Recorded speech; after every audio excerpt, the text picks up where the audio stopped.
Haadha koo kan kee dubbachuurraa utuun dhiisee wayyaa afaan koo cufadhe gaarummaati qabdu isa durii caalaa buleensi hubadhe. Ani dhiiga keetii dhiiga kee uumamaa si keessaa fottoqeen nama ta'ee deema.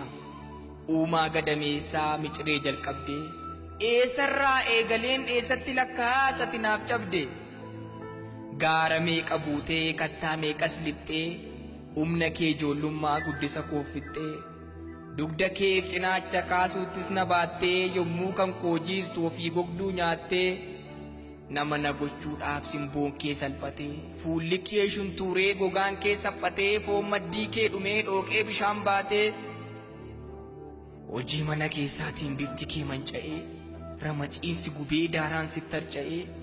takka gara diidaatti takka gara diinqaatti yaara galfii dhabdee dhukkubaan nyaatamtee eeltees boquu cabdee